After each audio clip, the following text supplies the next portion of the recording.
Bonjour à toutes et à tous, je vous retrouve aujourd'hui pour un nouveau podcast sur les flammes jumelles, donc sur le parcours. Donc un sujet qu'on me demande souvent, donc le sujet est-il possible pour le chaser de refaire sa vie avec quelqu'un d'autre après le parcours. Je voulais aborder ce sujet parce que je suis dans des groupes de flammes jumelles où je me suis permis de poser la question. Et je me suis rendu compte finalement que ce choix finalement revenait au chaser. L'univers peut effectivement vous mettre une âme sœur, enfin ce qu'on appelle une âme sœur sur votre route, mais pas forcément dès le début du parcours ou tant que vous êtes dans les allers-retours, que vous n'avez pas guéri vos blessures. Pour moi, cette rencontre n'est pas possible. Donc c'est vrai qu'au cours de mon parcours, je me suis souvent refusé l'idée d'être avec quelqu'un d'autre parce que je ne voyais pas pourquoi je devais faire tout ce parcours si c'était finalement pour être avec quelqu'un d'autre. Donc je contactais moi aussi des médiums, des voyants, pour savoir un petit peu comment ça allait se dégoupiller un petit peu cette histoire de flamme jumelle, cette histoire de parcours et tout ça. Et à chaque fois, on me disait, mais non, tu vas rencontrer quelqu'un, tu vas faire ta vie avec cette personne, tu vas faire un bout de chemin, etc., etc. Ce sera quelqu'un de bien et tout. Et c'est vrai que je n'y croyais absolument pas. Mais vraiment pas, parce que pour moi, ça n'avait aucun intérêt de faire le parcours si ce n'était pas pour atteindre la réunion. Ce serait comme faire toute une formation pour un diplôme et finalement de ne pas se présenter au diplôme. Donc moi, je le voyais un petit peu comme ça. Maintenant, c'est vrai que j'ai avancé dans mon parcours. J'ai fait mon travail de guérison de mes blessures, d'acceptation, de pardon, etc., etc. Et avec le temps, je me suis rendu compte que plus le temps passait, plus je me détachais de mon jumeau parce que voilà, on n'était plus du tout sur la même longueur d'onde. On n'était plus du tout dans la même phase finalement. Alors au début, j'avais vraiment l'impression que c'était moi qui étais en retard sur lui. Parce que en fait lui il semblait et je dis bien il semblait avoir hyper confiance en lui alors que au fond non, parce que moi ce qui me choquait c'est toujours qu'il me disait mais moi j'ai confiance, moi j'ai confiance, moi j'ai confiance. Et je me suis rendu compte que quelqu'un qui a confiance en lui ou en elle ne va pas forcément répéter encore et encore qu'il a confiance ou qu'elle a confiance. Donc au fur et à mesure du parcours, j'ai avancé, j'ai guéri mes blessures. Donc monsieur a eu des tierces, donc deux, dont une avec qui il est maintenant depuis 2 ans. Donc aujourd'hui, ça ne m'atteint absolument plus. Quand je vois certaines photos de lui, je me rends compte qu'il a énormément changé physiquement, mentalement. Il est plus, il ne dégage plus cette aura qu'il pouvait avoir par le passé, ou c'est peut-être parce que moi j'ai changé, que j'ai évolué, et que du coup, mes limites sont posées et que je n'attends pas quelque chose que je ne mérite pas. En fait, je n'attends pas moins que ce que je mérite. Et aujourd'hui, pour moi, il représente clairement quelque chose ou quelqu'un qui n'est pas à la hauteur de mes attentes. Mais ce n'est pas grave en soi, c'est rien. Donc c'est vrai que l'année dernière, notre dernier visuel a été l'année dernière, donc au mois de septembre, où on s'est vu, on a eu notre moment charnel, etc., etc. On a mangé ensemble, on a discuté, on a passé vraiment un très bon moment. Et suite à ça, il y a eu ce petit événement où il avait mis un "tu es belle" sur la photo de sa copine. Alors, depuis, j'avais coupé complètement le contact. Donc ça fait maintenant un peu plus d'1 an que nous ne sommes pas revus. On a eu du contact entre-temps. Je pensais qu'il avait pris conscience du lien, puisqu'il me le disait lui-même, qu'il y avait un lien entre nous, qu'il y avait quelque chose de fort, etc., etc. Donc, je lui ai posé la question de savoir s'il était conscient de quel lien. Donc, il me dit que non. Donc, je lui parle des flammes jumelles. Et de là, il me répond, ouais, toutes mes ex m'ont dit qu'on était flammes jumelles. Bon, quand il m'a sorti ça, j'ai compris tout de suite que, en fait, non, il n'était pas du tout ouvert au lien. Il n'était pas du tout ouvert à la spiritualité. Enfin, il n'était pas du tout dans une phase d'acceptation de ce lien et de la relation. Donc j'ai vu par la suite qu'il était toujours donc avec sa compagne. En soi, ce n'est absolument pas grave. Mais encore une fois, voilà, j'ai coupé contact parce que pour moi, ça n'a aucun intérêt d'être en contact avec quelqu'un qui est en couple. Déjà, ça ne fait pas partie de mes valeurs et de mes principes. De garder contact avec quelqu'un qui est en couple. Enfin, pour moi, c'est juste pas possible en fait. C'est un gros manque de respect. Ce qui m'a étonnée, c'est surtout que lui n'en parlait pas. Et ce qui m'a mis la puce à l'oreille, c'est que finalement, au mois de juillet, il me disait qu'il m'aimait, qu'il m'aimerait toujours, et que là, en fait, il ne parlait absolument pas de ses sentiments. Donc voilà, donc l'année dernière, au mois d'octobre, donc j'ai acté cette séparation. Je suis rentrée en non-contact et je suis rentrée dans une phase de je veux refaire ma vie. Donc je vais pas vous mentir, je ne suis pas trop croyante vraiment, enfin je n'étais pas trop croyante sur la loi d'attraction. Mais à ce moment-là, j'ai fait un mot à l'univers en demandant à l'univers de m'envoyer quelqu'un comme mon papa. Donc comme mon papa dans le sens courageux, bricoleur, attentionné, etc., etc. Donc j'ai fait cette demande au mois de novembre, donc l'année dernière. Et au mois de décembre, l'année dernière, je rencontrais mon âme sœur avec qui ça se passait super bien. Le feeling était là, la fluidité était là, l'envie de construire était là. Donc tout se passait très bien jusqu'au mois d'août où il y a eu un silence radio de la part de mon âme sœur que je n'ai absolument pas accepté. Donc j'ai acté une rupture. Euh, et finalement, mon âme sœur est revenu au mois de septembre en s'excusant, en disant qu'il était désolé, qu'il ne recommencerait pas, etc., etc. Donc on a eu une vraie conversation qui a été une conversation constructive, pas comme mon jumeau ou avec lui, une construction constructive, ça n'existe pas, puisque les constructions, les discussions tournent très vite sur le plan charnel.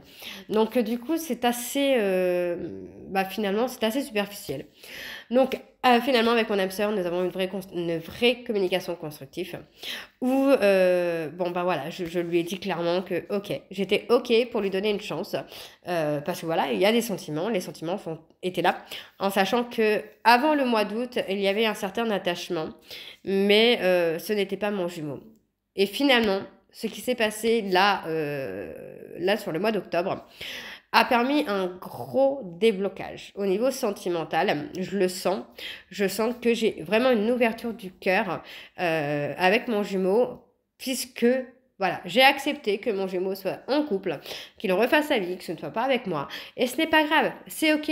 Si vraiment il se plaît dans cette vie-là, qui est une vie qui n'est pas la mienne, hein, on n'a pas du tout la même vision de la construction, c'est ok. C'est ok. Moi, je sais qu'aujourd'hui, voilà, je suis dans une construction. Donc, mon âme sœur est revenue. Et est revenue avec un projet. Alors, un projet qui me touche particulièrement, puisqu'on parle de projet d'avoir un enfant et de vivre ensemble, d'une vie commune ensemble. Donc, pour moi, effectivement, c'est vrai que le choix de refaire sa vie après le parcours et après son runner, pour moi, est possible. Je vais pas dire que les chasers qui sont dans le refus et tout ça sont dans l'ego. Non, c'est un choix, c'est le libre arbitre. Certains vont accepter, vont demander à avoir une âme sœur, d'autres non. Je prends aussi le fait d'avoir une âme sœur dans le parcours parce que pour moi, une fois qu'on arrive à sa complétude, je pense que l'univers vous envoie aussi un allié pour vous amener aussi à ne pas rester seul, avoir un petit peu de tendresse, avoir un peu d'affection et surtout de vous montrer ce que vous méritez, de vous montrer que l'amour existe encore, que les personnes bien existent encore. Maintenant, je vais vraiment être honnête parce que c'est pas, enfin, le but c'est pas non plus de vous vendre du rêve. Pas du tout. Mais je pense, et ça c'est vraiment ce que je pense, ce n'est pas une vérité en soi, mais je pense que l'âme sœur est là un certain temps, mais vraiment un certain temps. Donc pour certaines personnes, ça va être 6 mois, pour d'autres ça va être 2 ans, 3 ans, pour d'autres ce sera 10 ans, et puis pour d'autres ce sera 20 ou 25 ans. Ça va dépendre finalement du runner, le temps d'évolution du runner, le temps d'acceptation du runner, le temps que le runner fasse son travail sur lui aussi, qu'il fasse le tri autour de lui. Donc c'est pour ça que moi je sais que actuellement je suis avec mon âme sœur, on a des projets ensemble. Je ne sais pas combien de temps ça va durer, mais je sais que pour l'instant mon jumeau n'est carrément pas prêt à construire et n'est carrément pas prêt à faire du tri autour de lui. Parce que finalement, il est toujours avec les mêmes personnes qui l'engrainent un peu dans des trucs bizarres. Alors, je dis ça parce que je suis très connectée à mon jumeau, même si j'aimerais de tout mon cœur couper cette connexion. Je ne peux pas. Donc, je le ressens. Et ce week-end, il a été faire une prestation et je me suis sentie malade. Des hauts de cœur, des nausées, la tête qui tourne.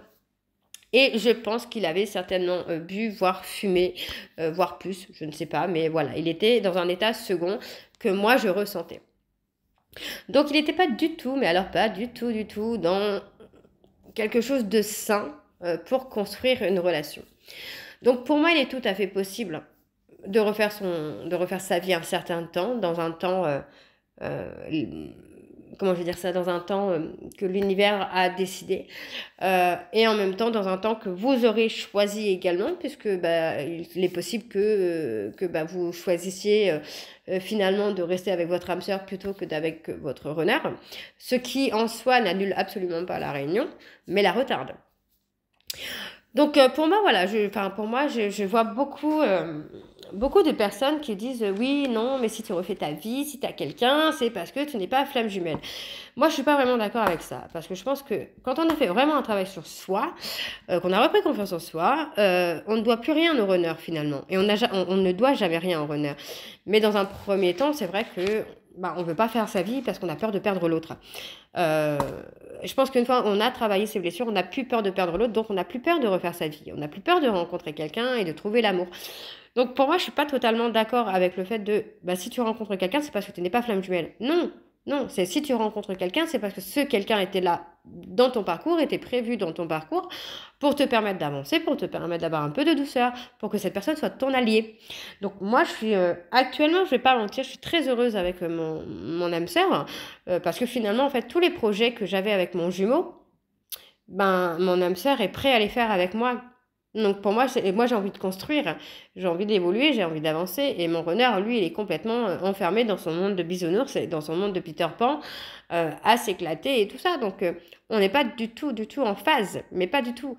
Donc pour moi, je pense que effectivement, l'âme sœur donc est là aussi hein, pour faire patienter entre guillemets le chaser, parce qu'une fois qu'on est en complétude, on n'est plus du tout dans l'attente du runner, on n'est plus du tout dans l'attente de construire avec le runner. D'ailleurs, je tiens à préciser que certaines personnes vont vous dire oui, non, mais si tu guettes encore son réseau, c'est parce que tu n'es pas détaché. Si, vous pouvez très bien être détaché et guetter les réseaux sociaux, ça n'a rien à voir. Moi, il m'arrive encore, alors très rarement, mais il m'arrive encore de regarder ces réseaux sociaux. Et quand je vois les choses que je vois, je me dis mais waouh, non, mais carrément pas quoi, carrément pas. Parce que, bah voilà, ça ne me touche plus, ça ne me touche absolument plus, ça ne me fait plus de mal. Et j'ai même pitié pour lui finalement. J'ai plus mal au cœur pour lui. Parce que du coup, ce n'est plus du tout la personne que j'ai connue. Alors attention, je ne dis pas que je n'ai plus d'amour pour lui, je n'ai plus de sentiments. Mais pour l'instant, les sentiments sont endormis. Sont endormis parce que du coup, il y a eu tellement de choses qui ont été faites que bah, maintenant, je m'en fous de lui. Hein. Je m'en fous de lui. Il fait ce qu'il veut, il fait sa vie, je fais la mienne. Donc pour moi, le fait d'avoir une âme sœur, de refaire sa vie après, pour moi, c'est carrément possible. Et j'ai même envie de vous dire de ne pas forcément écouter les gens qui vous disent que, bah non, si vous avez quelqu'un d'autre, c'est parce que vous n'êtes pas flamme jumelle, parce que c'est totalement faux. Je coach plusieurs flammes jumelles et beaucoup me disent, je suis prêt ou prête à rencontrer quelqu'un. Je suis prêt ou prête à refaire ma vie. Mais s'il revient, ben, je verrai à ce moment-là parce que je serai peut-être pas prêt ou prête à quitter la personne avec qui je suis. Et c'est OK. C'est OK. Faut pas s'imposer des choix que vous n'avez pas encore besoin de faire. Si vous souhaitez rencontrer quelqu'un dans l'intention de l'oublier, ça ne marche pas. Il faut vraiment que vous soyez dans l'optique de refaire votre vie pour vous, pour être aimé, qu'il y ait quelqu'un qui soit attentionné envers vous, qui vous apporte du bien-être, de la sérénité, de la sécurité surtout. Pour moi, mon âme sœur m'apporte une sécurité que mon jumeau est incapable de me donner. Mais ça peut être une sécurité. Alors moi, c'est une sécurité vraiment dans tous les domaines, que ce soit financière, professionnelle, émotionnelle, personnelle. Enfin, mon âme sœur est là, est présent et vraiment, c'est un kiff de l'avoir avec moi et c'est un kiff de partager ma vie avec lui, quoi. Parce que c'est quelqu'un qui a le mérite finalement d'avoir mon amour et qui a le mérite d'avoir mon respect, chose que mon jumeau aujourd'hui n'a plus.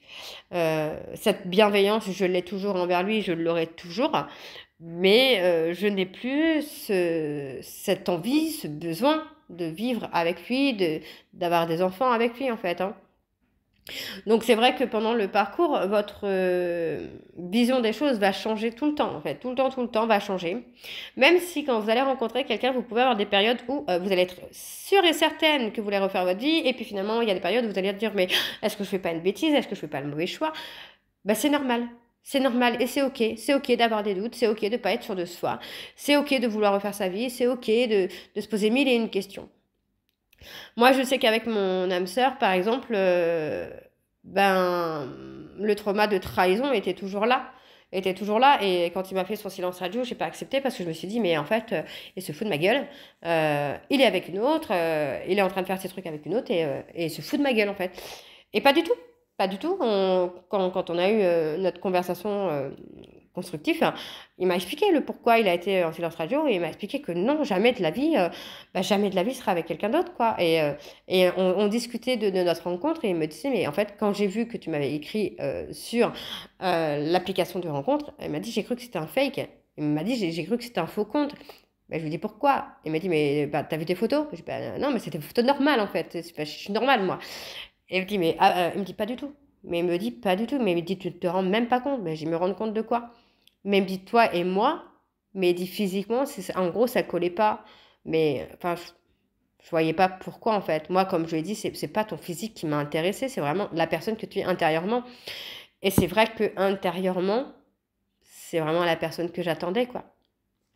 Donc souvent, l'âme sœur, c'est ça, et c'est souvent, j'ai même envie de vous dire tout le temps, l'âme sœur est la personne que vous attendez. Et c'est un petit peu ça qui va faire que vous allez être en dualité au moment du choix, parce que vous avez l'amour de votre renard, mais vous avez aussi cette personne qui est là et qui représente tout ce que vous avez toujours voulu.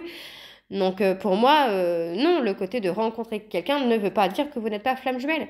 Ça veut dire que voilà, vous êtes prêt ou prête à refaire votre vie et vous êtes prêt ou prête à ouvrir votre cœur à quelqu'un d'autre. Ça ne veut pas dire que vous n'allez pas faire votre vie avec, ça ne veut pas dire que vous allez faire votre vie avec, ça veut dire que cette personne est présente à l'instant T et qu'il n'est pas là pour rien. Donc si vous rencontrez quelqu'un, soyez dans l'acceptation de cette personne et ne culpabilisez pas d'avoir rencontré cette personne. Parce que si vous la rencontrez, c'est aussi parce que votre runner n'a pas fait son taf en fait. Parce qu'il est trop lent, parce qu'il prend trop de temps, parce qu'il ne prend pas les bonnes décisions, parce qu'il est dans un schéma répétitif. Des fois, il y a des runners qui vont être dans la prise de conscience et puis qui finalement vont repartir dans un truc qu'ils étaient il y a 6 mois, quoi. Donc il y a ce côté où on fait 2 pas en avant et enfin un pas en avant et 2 pas en arrière.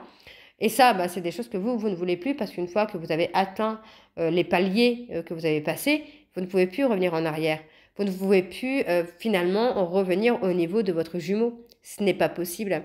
Et c'est OK. Encore une fois, c'est OK. Mais voilà, en gros, moi, je suis vraiment dans le refus, enfin pas dans le refus, mais vraiment, je ne suis absolument pas d'accord dans le fait que rencontrer une âme sœur lors du parcours de flamme jumelle fait que vous n'êtes pas flamme jumelle, pas du tout. Pour moi, je pense que le runner rencontre des tierces pour qu'il travaille sur lui, pour qu'elle travaille sur elle, et que le chaser rencontre aussi des personnes pour le faire travailler sur lui ou sur elle, mais aussi pour le faire évoluer, le faire avancer et lui donner ce qu'il mérite, tout simplement. Donc pour moi, si vous avez une âme sœur, c'est parce que cette personne était prévue dans votre parcours, qu'elle était prévue pour votre cheminement. Je ne vois pas pourquoi le runner aurait le droit au tierce et que nous n'aurions pas le droit au tierce également.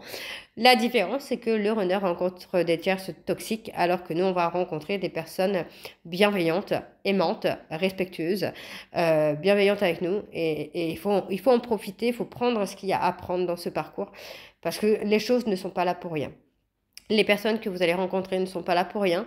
Les évolutions que vous allez faire ne sont pas là pour rien. Après, comme je le disais tout à l'heure, vous aurez un choix à faire. Donc, vous allez être en dualité entre l'amour de votre runner, mais aussi cette personne, et l'amour de cette personne, parce que au début, moi, je n'avais pas forcément d'amour, j'avais de l'attachement pour lui. Mais aujourd'hui, non. Aujourd'hui, je parle plutôt d'amour. Parce qu'aujourd'hui, je me vois carrément avoir un enfant avec lui, et je me vois carrément vivre avec lui, même si c'est 1 an, 2 ans, 3 ans, 10 ans. C'est pas grave.